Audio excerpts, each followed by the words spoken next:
Trim it. Sure. Yeah, I'm David Corrado. I'm an Android engineer, been doing Android forever. And um favorite fruit, I'll go with watermelon too. I think watermelon's pretty bomb. So let's see here. I'll start sharing my screen. If I get the share screen button. Okay, so today I'm gonna talk about design patterns. So I'm not very good with design patterns, and I use this as an opportunity to learn more about that design patterns.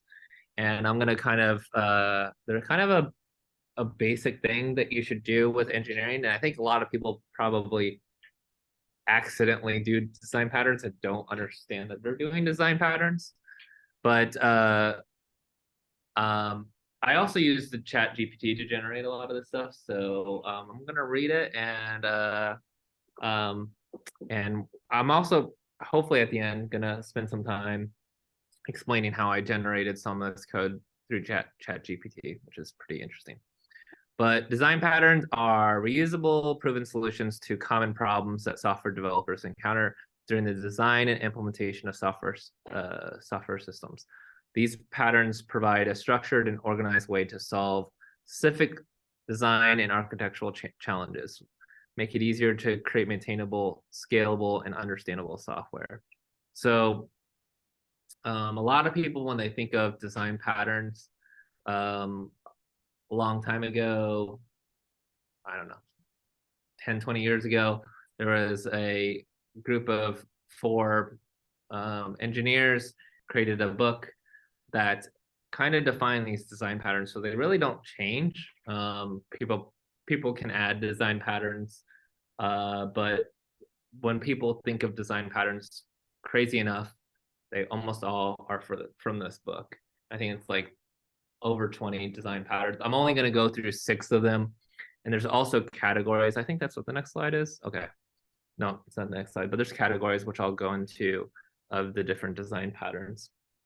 The next slide is why should you learn design patterns? So you might think, is this a waste of my time? Should I actually learn these things? And there's a few reasons why you might want to use design patterns. They're tools for when you need them. So it's probably useful for you to at least know about these, just so you can, if you identified a problem that is a correct fit for this design pattern, you can use it and you're not reinventing the wheel. Well, I guess that's kind of goes to the last one. Essentially, it's efficient. So you're using an established pattern rather than reinventing the wheel. And the last thing is you can use it as an effective way to communicate to people. So you could say, maybe if you're having a conversation with somebody here at a meetup, you can, if you're somebody brings up a problem, you can say, hey, maybe this design pattern that, the builder pattern would be a good way to solve that problem that you're kind of encountering. And then the person can Google that pattern, implement that pattern, and you can, these common stuff, you can just figure out how to do it just from Google. It's also super, because this is super old and super established. Chat GPT knows tons about it, so you can kind of use it as a thing that you can kind of interact with and use chat.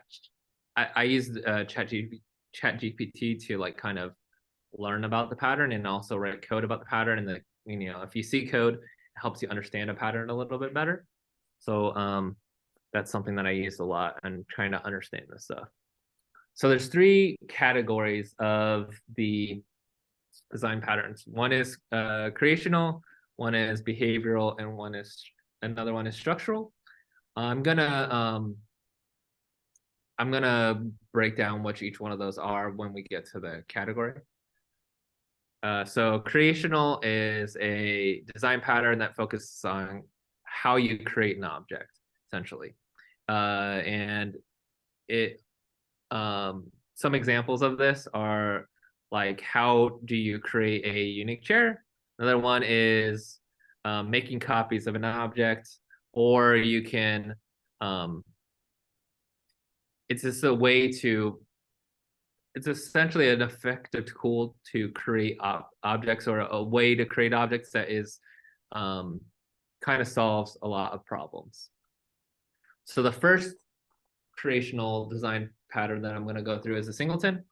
So the singleton, you probably almost certainly have run into this because lots of libraries use this pattern.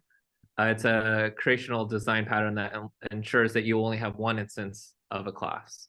So how you do that is you basically don't allow other people to create it. So you set up a private constructor,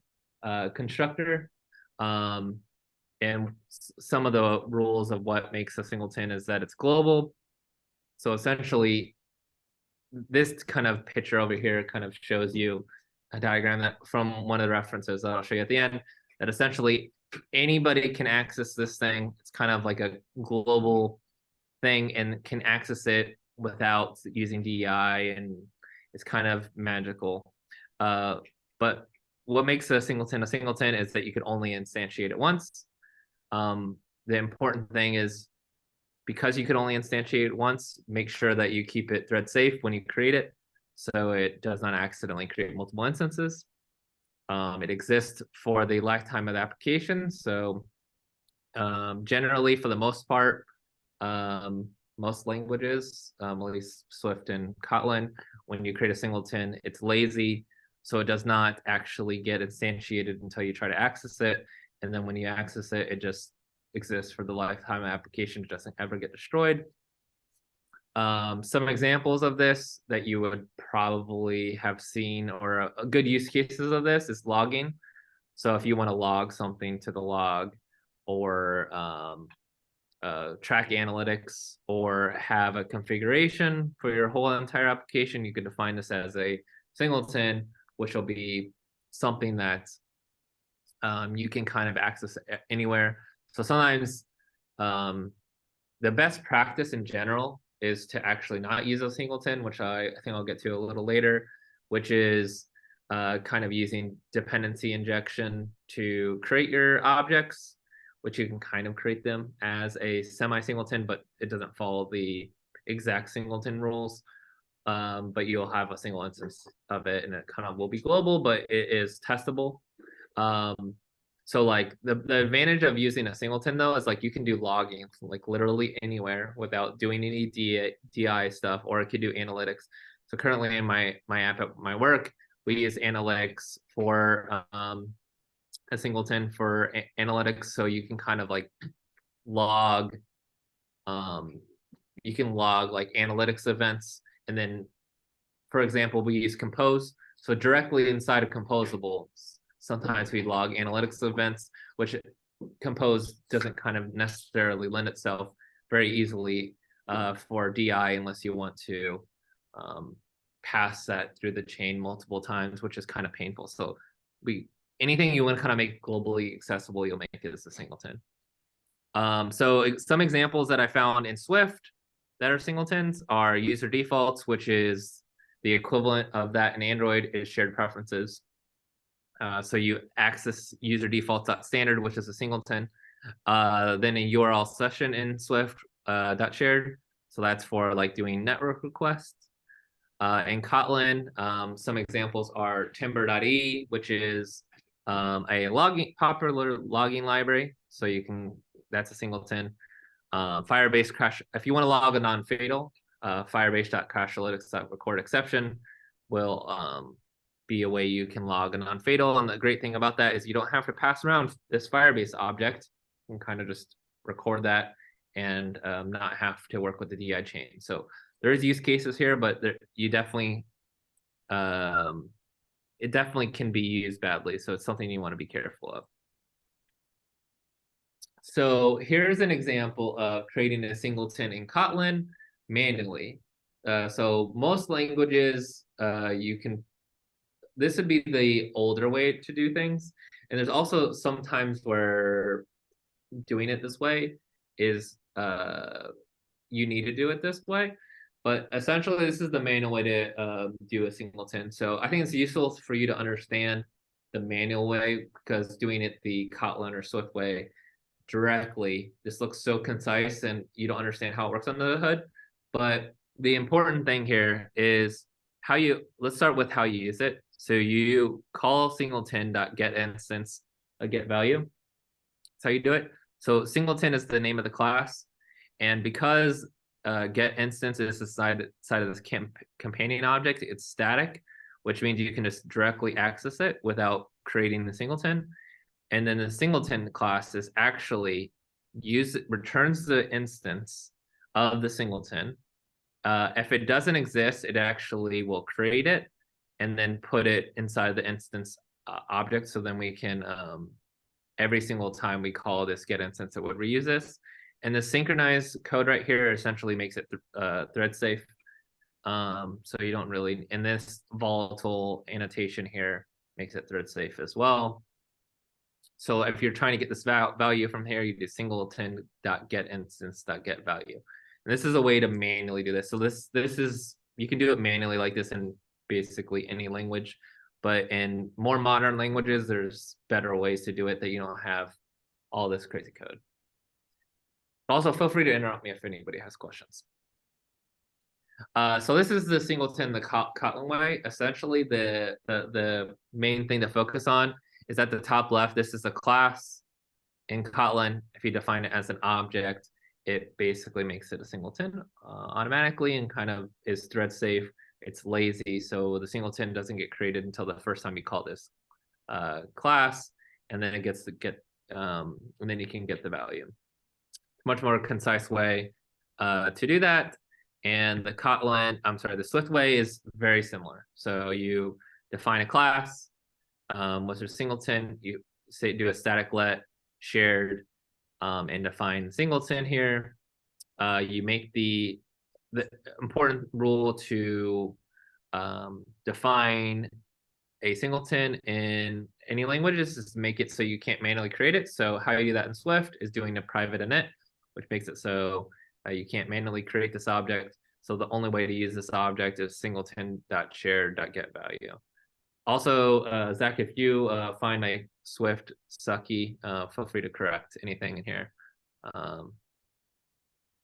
Oh, I skipped some pages.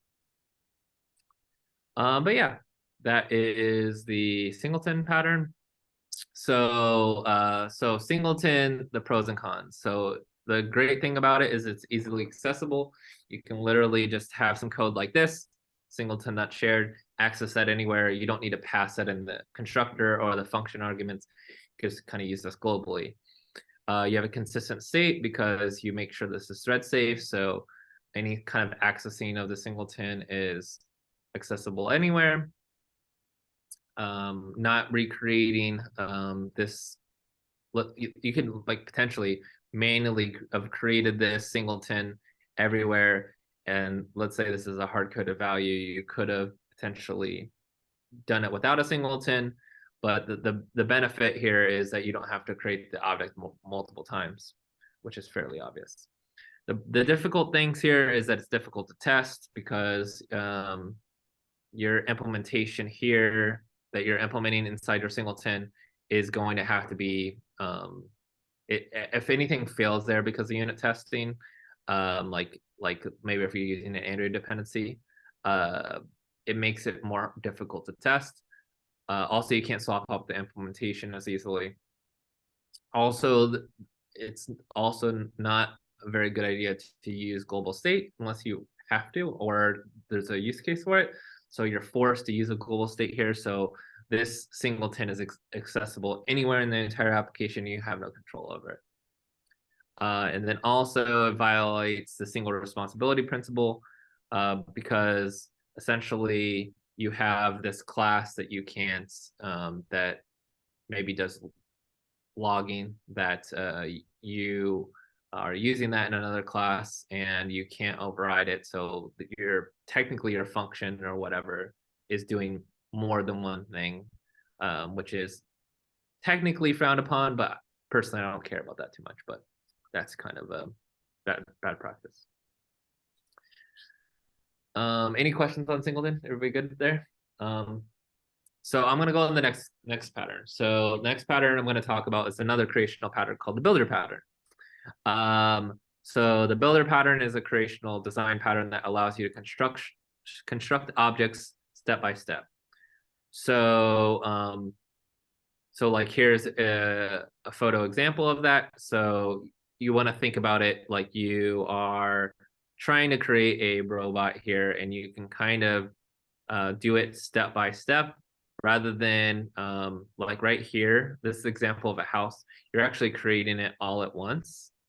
But with a builder pattern, which I'll show you in a future thing, you can kind of do it more incrementally. You can say, hey, this house has windows, this house has doors, this house has rooms, and kind of incrementally. And then at the end of the conveyor belt, you can say build, which it says, and essentially what that says is whatever you kind of put in the builder, build that into an object, and then it would actually call create the object.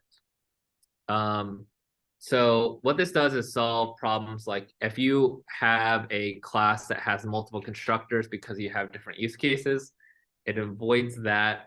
I think I have an example of that, and it avoids complicated single constructor. So here's an example of a complicated single constructor.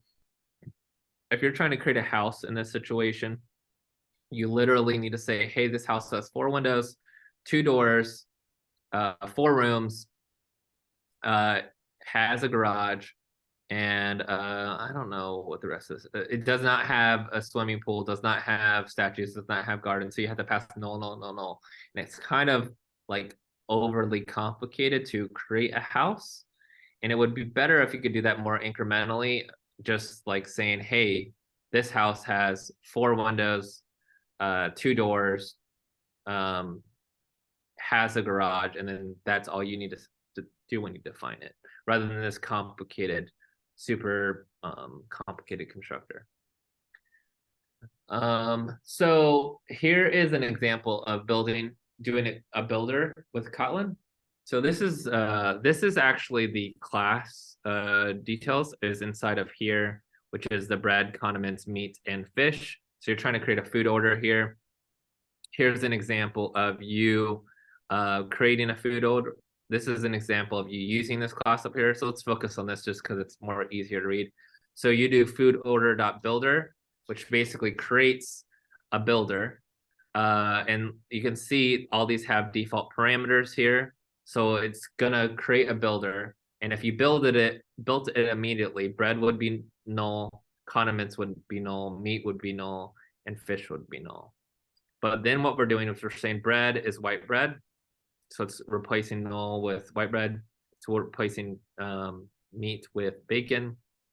It is replacing condiments with olive oil. And then at the end it's calling build, which actually creates this class up here and just passes in the same values in here. And it just outputs the food order. So this is like a builder pattern.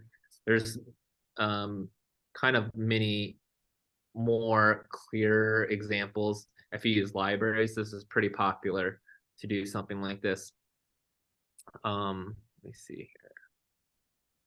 I don't know if but yeah, essentially the builder pattern has its own, almost a duplicate of the class over here, and then keeps kind of a local state, which is that's what this is doing.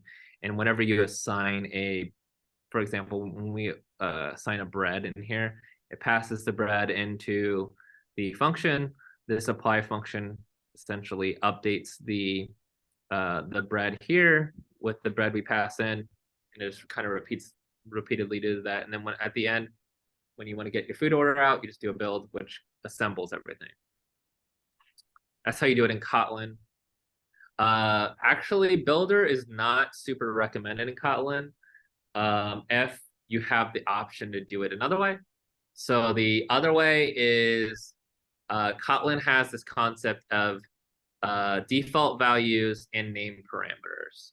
So if I define that you cannot have this complicated builder and do the exact same thing if you just defined a data class like this, and you have default values set up. So the default value of bread is flatbread, condiments is null, meat and fish are null. So then if you're trying to create a food order with, actually, this is almost unnecessary because the default of it is flatbread. But then you say this food order has pepper, beef, and tilapia, and you actually can create the order here. Here is another order with just pepper, beef, and tilapia. You can use this way, and you should try to use this way if you can, but there is still use cases for you to use the builder. But if your constructor is kind of simple like this, it's recommended to not use builder. So for the most part, when you're building an app, you generally don't use the builder, but a lot of libraries expose the builder to give you access to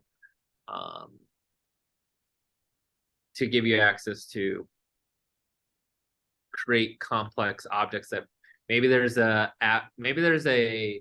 library that has like 20 different configuration options. You can just enable the ones that you want to. Here's an example, and I think that a lot of my Swift examples are pretty long, and I think there's probably ways to make this more concise. I expect you to fix all these problems, Zach. But essentially, this is the way that you would create that same builder in Swift. A little bit more verbose, but I think it's just because of I maybe could have asked ChatGPT to make this a little shorter, but it does exactly the same thing. I'm gonna kind of zoom through this because it's not super important, and then Swift does the exact same thing. Swift has default and name params, so you don't always need to use the builder. Kind of similar. So the pros here is that you have a single responsibility for creating objects. So the only way to, if you're using the builder pattern, the only way to create the object is through the builder, if you're doing it correctly. So there's only one thing that can actually create the objects. And essentially all of your logic for creating of that object exists in the same place. So it's pretty nice. The cons is kind of you have that more complicated class that is just a little bit more difficult to read, but it definitely has its use cases. I haven't really found the need to use the builder, but I think just keeping this in the back of your mind that this is an option if you have maybe exposing a library that has a lot of configuration options, or have an object that has a lot of configuration options that you want to kind of build the builder pattern. Here's just a few examples of some use cases for a builder pattern. So like let's say if you're trying to build a database query, that might be a good use case for it. So you're kind of assembling a query. The networking library in Android uses a builder pattern to actually construct requests. Because let's say, for example, you're building a request and you want to, in this request, you want to add headers. You can kind of add headers, or maybe the next request you don't want to add headers, so you add that builder parameter, or you want to change it to a post or whatever, or whatever. HTTP is very complicated, so you have a lot of configuration options there. Or like email you can maybe conditionally add CCs, BCCs, twos, the message, the subject, through a composition. Or like maybe you're doing like an alert dialog, you can kind of conditionally add buttons. Those follow the builder pattern. And this is the Wikipedia article of the different creational patterns. You can kind of, there's a bunch. Not going to necessarily go into it, but you can kind of dig into that if you want. Behavioral. So the behavioral design patterns are concerned with the algorithms and assignments of responsibility between objects. I felt like that was a little bit complicated to explain, but essentially what it is it's how you communicate between objects is a quick way to describe that. So one of the patterns that we're going to talk about is the strategy pattern. So you probably unconsciously used the strategy pattern and didn't even know you were using it. But essentially it is, let me see here. is essentially allowing you to swap out a strategy for solving a problem. So let's say you're trying to travel between Omaha to Lincoln. You can choose a strategy of riding a bike, a bus, or a car, or potentially taking a plane, right? So here's an example of a strategy pattern in Kotlin that kind of has a real use case.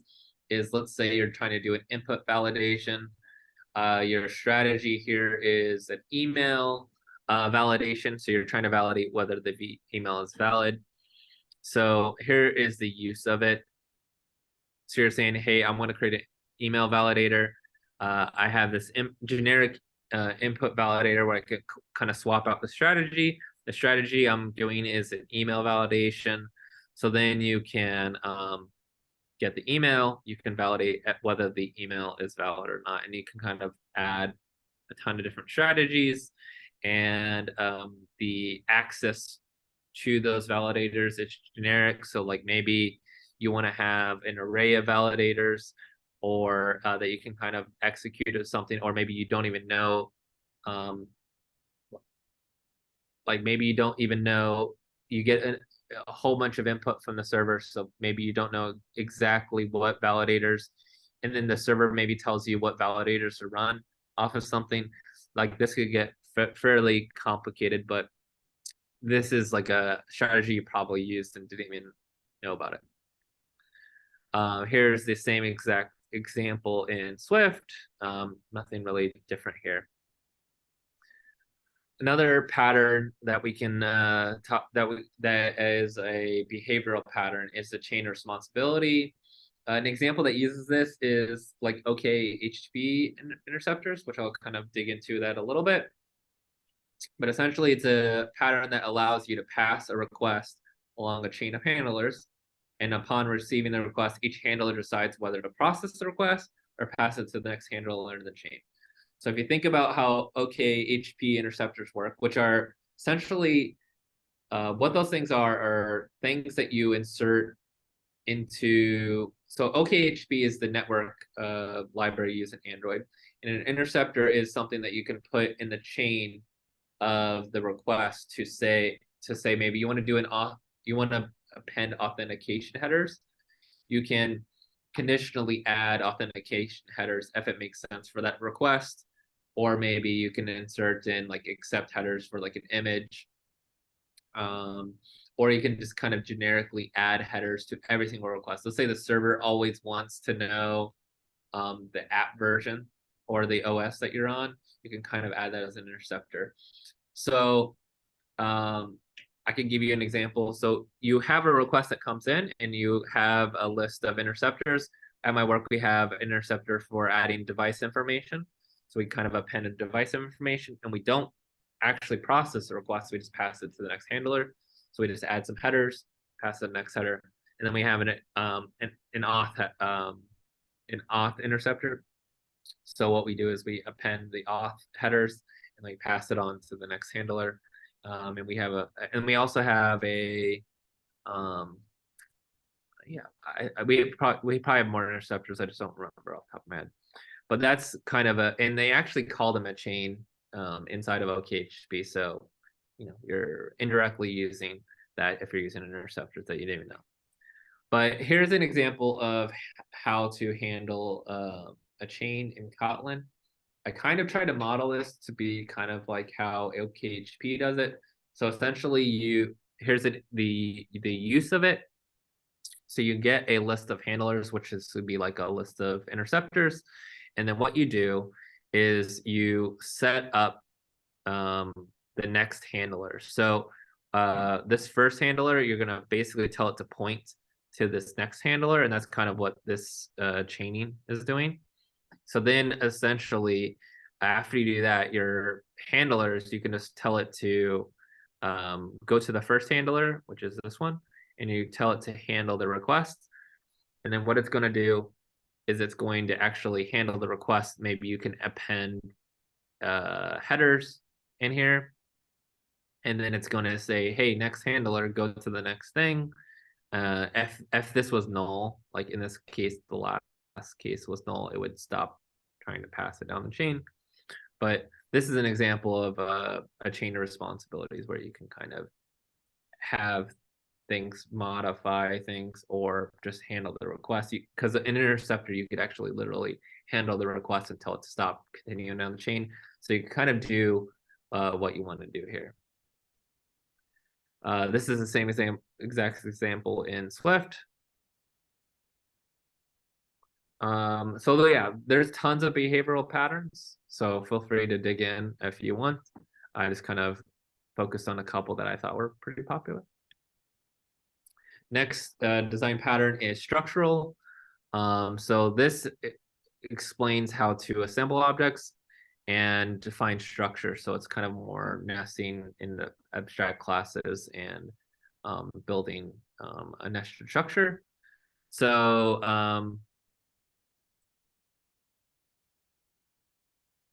let me see here. I'm just going to skip the example. So an example of the structural design pattern is the decorator one. So this one's actually pretty interesting, and I think this one has a lot of use cases that you probably aren't using unless you kind of think of modeling your data in this way.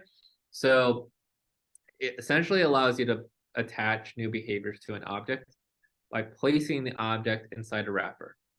And the wrapper kind of modifies, the wrapper essentially kind of adds onto the original thing. So the original thing in this example, in this picture, is a person. And let's say the person wants to throw on clothes, right? You can say, hey, person, pass it into the object, which the wrapper is, add a sweater. So you basically receive the a person inside of the add sweater class, and then you kind of are a person with a sweater. And then you can kind of add that again into a jacket. So you could say a person with a jacket.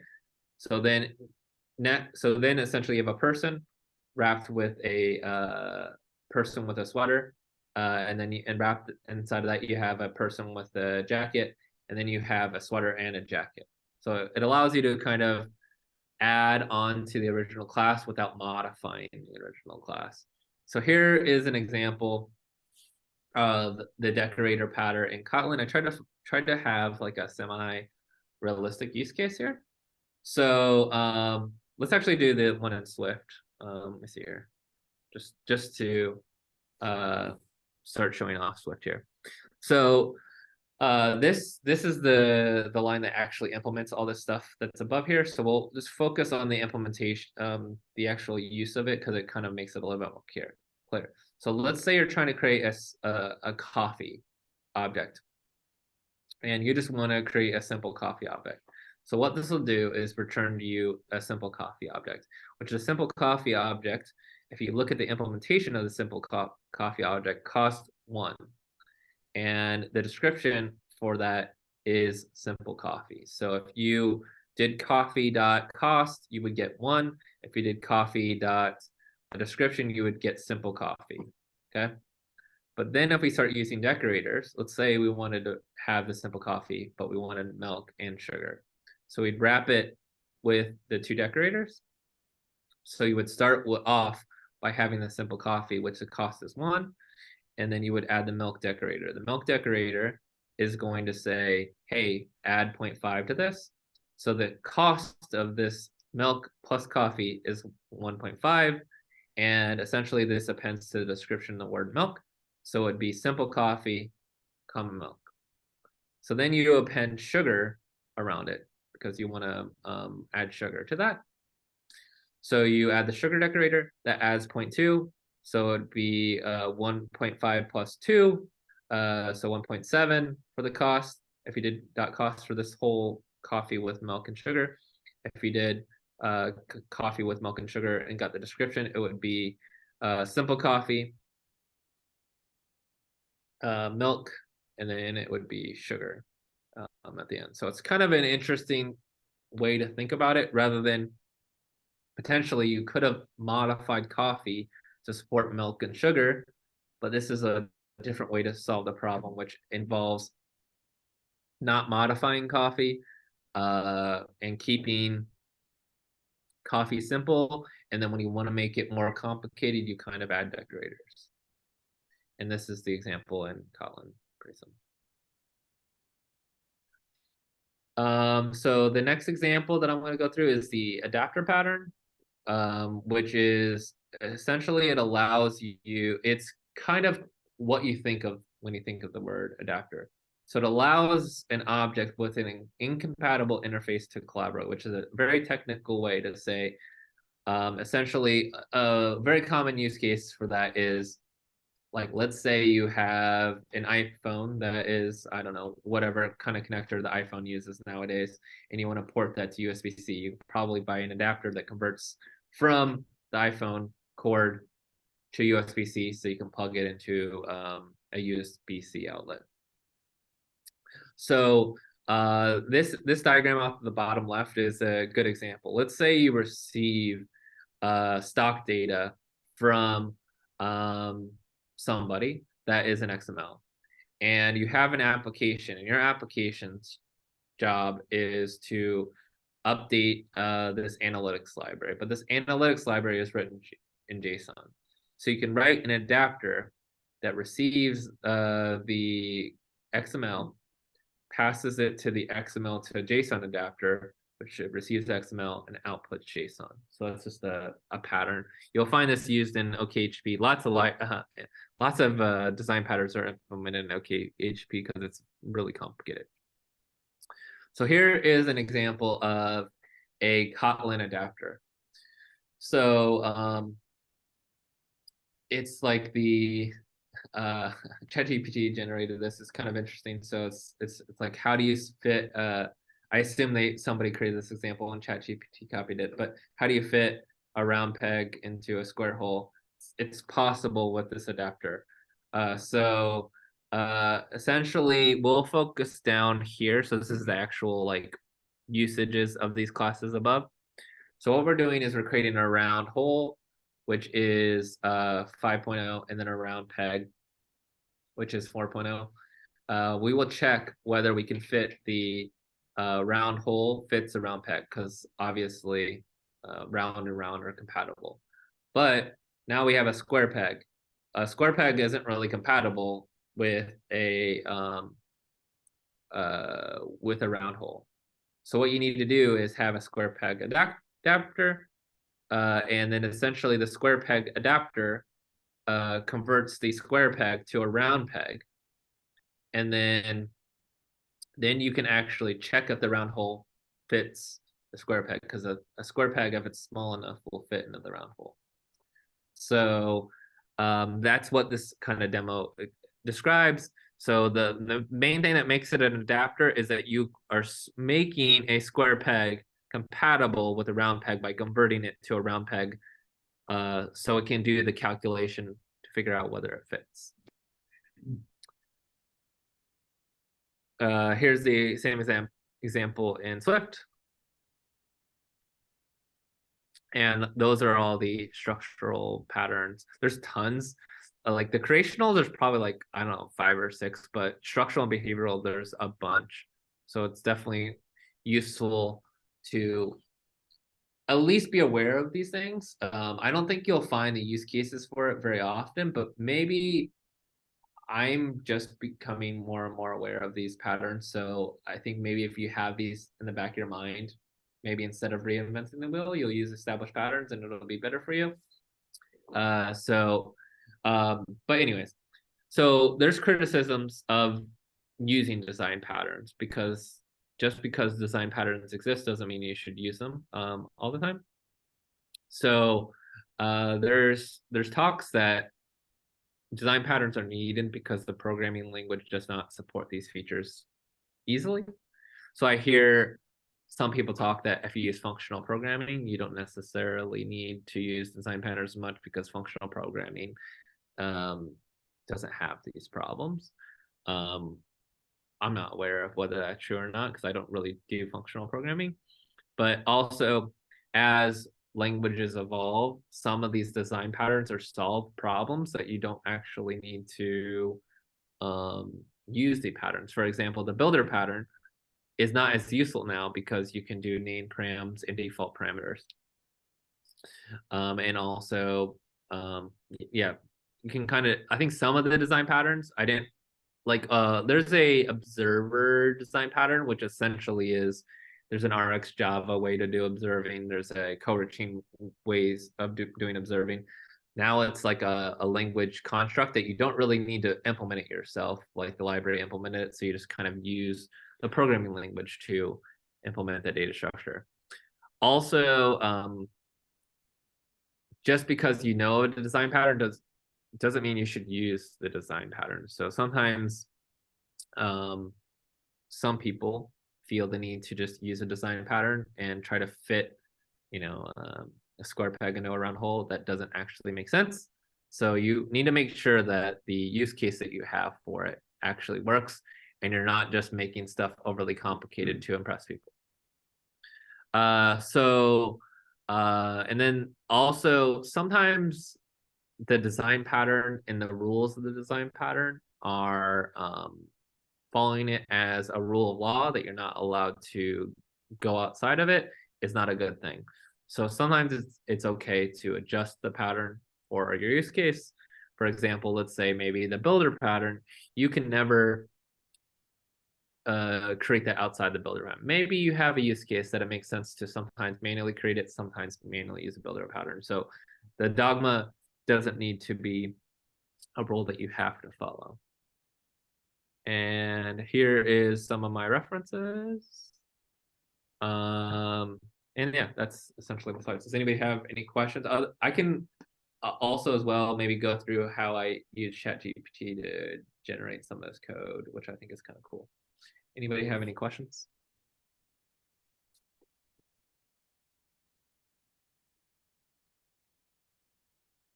Does anybody like regularly use design patterns? I don't really. I don't think I on purpose used any design patterns. I regularly use the adapter pattern, and I guess like the facade or the other one you're talking about, like where you're like, oh, I'm gonna make a protocol or an interface, and then every service is that protocol or interface, but then you give it a real implementation. I use that quite a bit. And then adapters for like network JSON coming in to like device data. Like I usually have like some simple form of an adapter, and an adapter could just be like one model can be initialized from another model. Like there's like a lot of flexibilities to the adapter pattern, which I really do like. So those are the two that I mainly use though. But other than that, I don't know. I feel like a lot of them kind of merge together too, or are pretty similar. Yeah, I don't feel like I'm super familiar with it. I feel like when people sometimes mention design patterns, I feel stupid. So like I'm kind of required myself to do it. Like for example, the facade pattern sounds complicated, but essentially what it is like let's say you had an object that did like 15 like a class that did 15 things. Like let's say you're going through a car wash and like one of the things is like you drive in, you wash the car, you dry the car, you have the car exit. You could just have a, rather than having those 5 functions, you have a function in front of it that says car wash. And that's what the facade pattern is. So like it's not as complicated as like some people like just being aware that these things exist and being able to communicate it.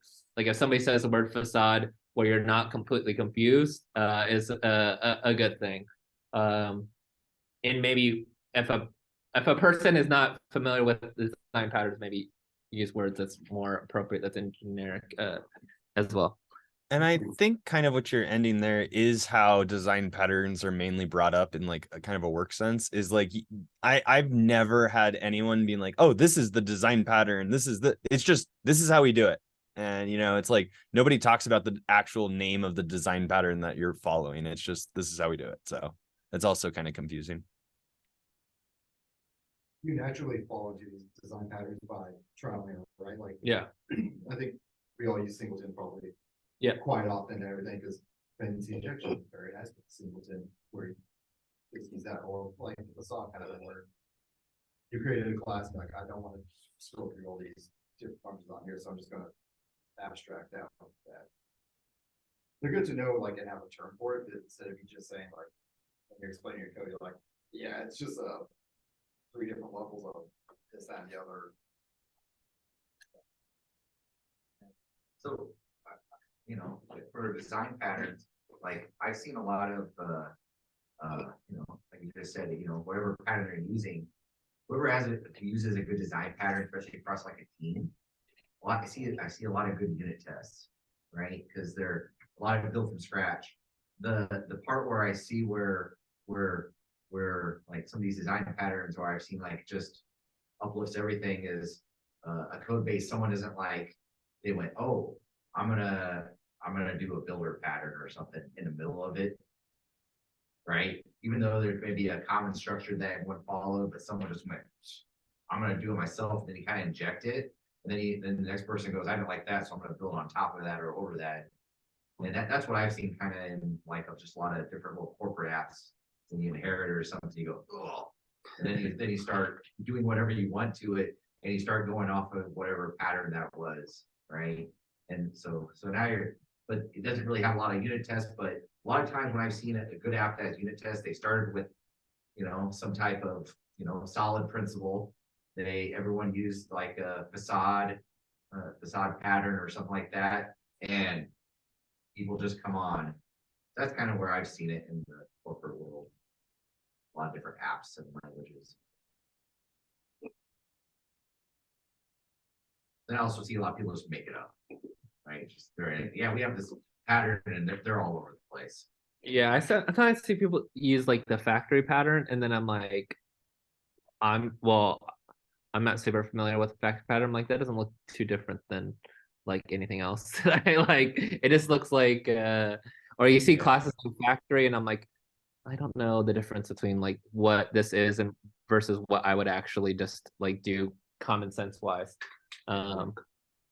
Yeah, because the factoring pattern is essentially the builder pattern, but you give it a configuration to build. So it's like the same thing. I think they come in like waves and fads and that stuff. And that's why people are like, oh, this is cool, you know, and then you kind of figure out it's like, oh, it's not usable everywhere. So it's not that usable. But Seems like different languages have different tendencies for what patterns it favors. Like C# favors factory pattern everywhere, like to build out that way. Whereas, you know, Kotlin doesn't want to use a builder at all, wants to just use data class name and static type variables. Microsoft used to have they used to call everything like a unit work. They built some pattern and it was like that, and it was confusing. And you saw all these people